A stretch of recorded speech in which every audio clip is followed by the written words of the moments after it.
Welcome to the first round of Turbo Throwdown. Just pumping my guns here. I'm Alex. And I'm Teddy.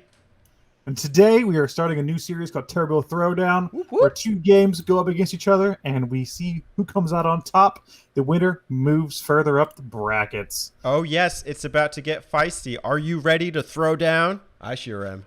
This tournament, the start of this tournament, is of the games on the Sonic's Ultimate Genesis Collection. I would be showing it. I don't have it, so you can just place that image here in my hand.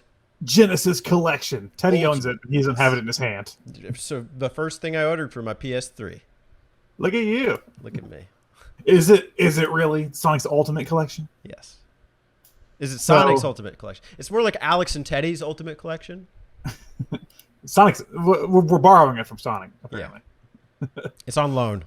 So what we're doing here is that we have a tournament bracket, which we don't have made at the moment, but I should be showing it in editing. Look at that beautiful bracket Alex made. Wow, so sexy. Wow. Me in the future, really talented. And we are going to put two of the games on this collection up against each other, see who wins, and the winner moves on. We selected games based on what we think paired well for this, and then beyond that, who knows what the hell we're going to be. We could be putting up Flicky to fucking Phantasy Star 4. I don't know. Great. Yeah. So first match is the Battle of the Kids. We have Alex Kidd versus Kid Chameleon. Which kid will reign supreme? Stay tuned and find out, and be ready to share your vote in the comments below. We may need it. We may need it. So, I guess we're starting with Alex Kidd. We'll start where it all began, with Alex Kidd. Alex.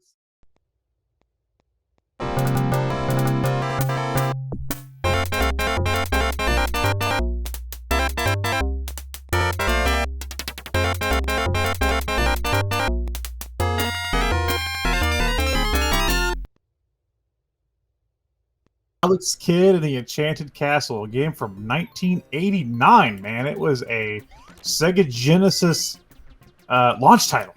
Wow. Yeah. Of course, you know Alex Kidd. Everybody makes the Alex Kidd jokes with me, so you should be well aware of the character by now. I'm trying to refrain. Alex Kidd was Sega's failed mascot. This was actually the last main series title, or one of the last ones that was produced for the character. The first one produced for Genesis, the only one produced for the Genesis. And this was, like I said, a launch title. It was a launch title platformer, and I think this game is often forgotten. People often think of like Sonic as like the premier platformer, but at one point, this would have been it. I will say that Sega makes sure that you remember it through every compilation they ever do. Oh yeah, it's always there. And is that a good thing? That's yet to be determined. So Alex Kidd and the Enchanted Castle, it follows sort of the gameplay from Alex Kidd in Miracle World from the Master System. And Alex Kidd Miracle World is a pretty solid game.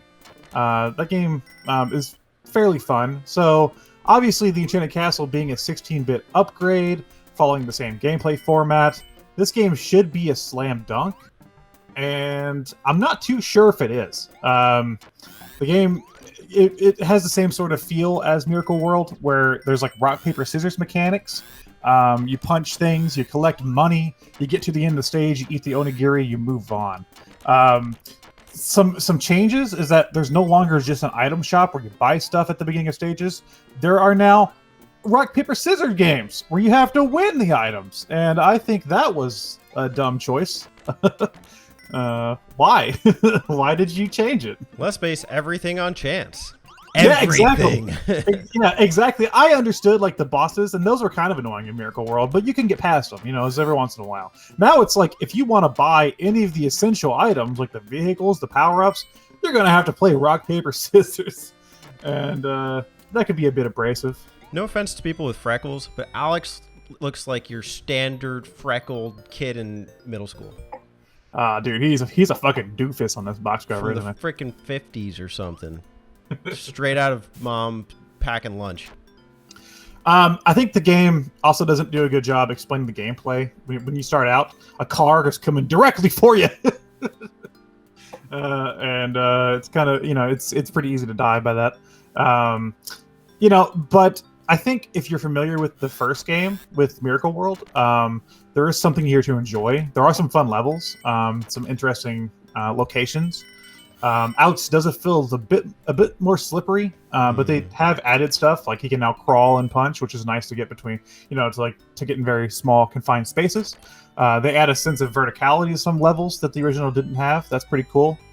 Overall, yeah, it's mainly just like a straight up sequel to Miracle World, just not as good. Alex is very sensitive. He's very at slippery, the flick of a finger, you will see his ghost rise from his body. And the rock, paper, scissors is stupid. And honestly, it's just everywhere. Every house you go and you're fighting a damn gorilla. I don't know if I made it far enough in the game to see otherwise, but I do like the addition of items. Like I realized you have items on a menu. I was like, oh, and I clicked one and I just floated across like the majority of the level. I was like, okay. Yeah, the original Miracle World does that. I actually like that. It adds there's a sense of complexity to the level, to the game when you add that in, because you can store vehicles and power-ups and other items. You actually couldn't store the vehicles in the first one. When you bought a vehicle, you had to use it immediately. But now you can store like the bike or whatever, and if you want to get the bike out, you just push it in the menu and you can ride it across the stage and stuff. So it actually does add a little something to the complexity of the game. That's a big point that I'll give this game, is I really like the inventory system. I think that's original for a platformer like this. And I know it sounds like I've been kind of harsh. It's because I really do like Miracle World, and I do think this is, as a follow-up to that game, I do think it doesn't work nearly as well. But I think if you can get past that and get past some of the flaws, I think the game can be enjoyed. There are some enjoyable elements of this game, much like the original. Okay, Alex Kidd in the Enchanted Castle. How long did it take you beat it, you said? Yeah, towards the beginning of the year, I beat both the Miracle World and Enchanted Castle. They're both pretty short games, so. An hour, would you say? Yeah, something like that. I do remember the castle at the end being a bitch. Okay. The Enchanted Castle, yes. Cool.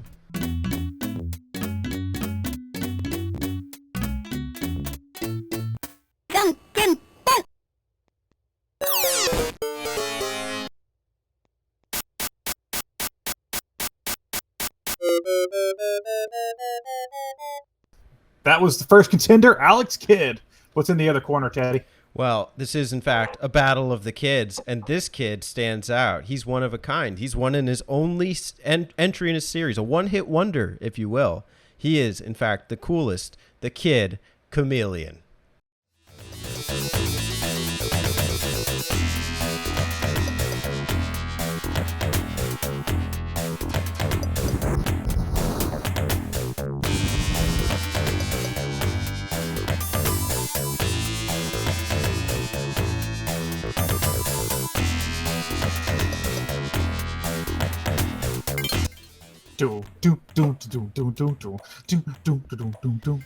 Enter the Gameverse with Kid Chameleon, aka Casey. Casey Neistat. Kind of looks like Casey Neistat.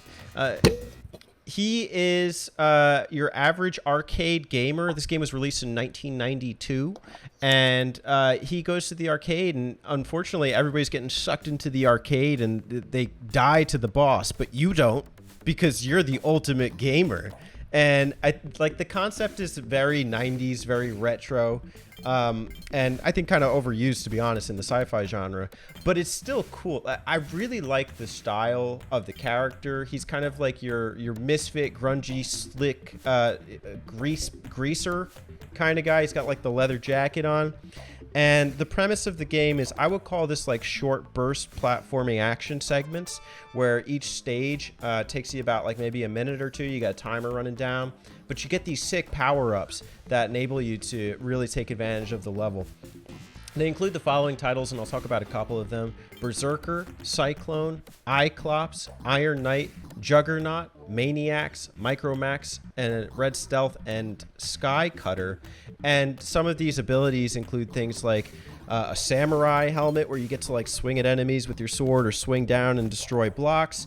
You can kind of ram through walls as this kind of metalhead guy. Another cool one I would say is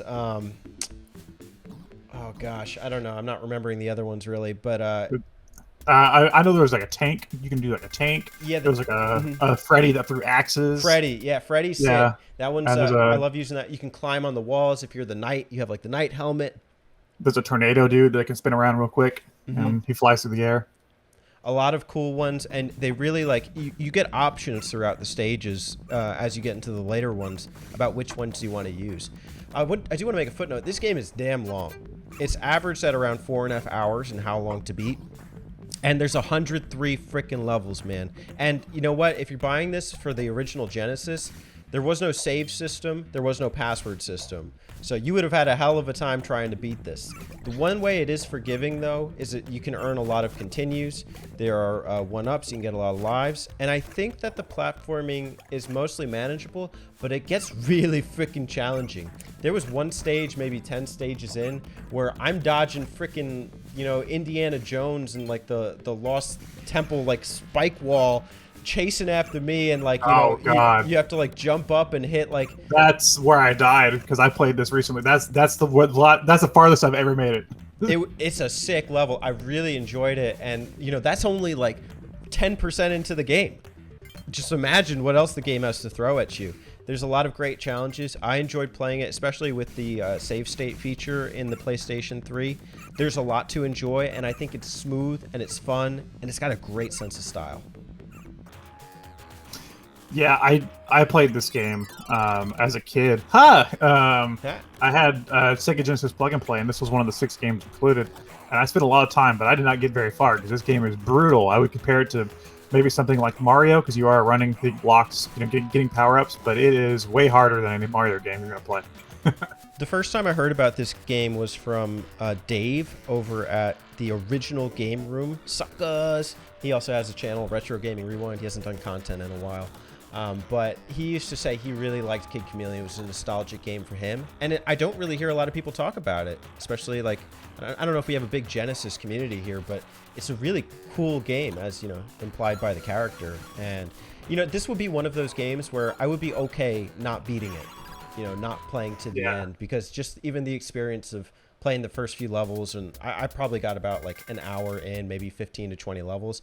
It was just so memorable and so cool and so enjoyable.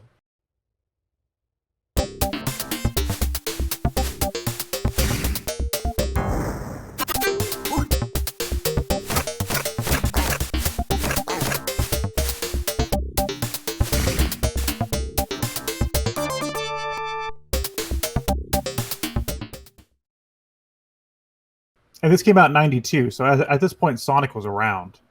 So, you know, at this point, you know, unlike Alex Kidd, this was after Sonic. This was after like the cool hip attitude era, you know. So I think Kid Chameleon really fits that era. You know, he's a cool dude. You know, he's bad boy, putting on the masks and whatever. It's a cool game. Very. So let's pit them up next to each other. We have the gentle kid, Alex Kidd, in an Enchanted Castle, and we have the kid who blends with his environments, Kid Chameleon.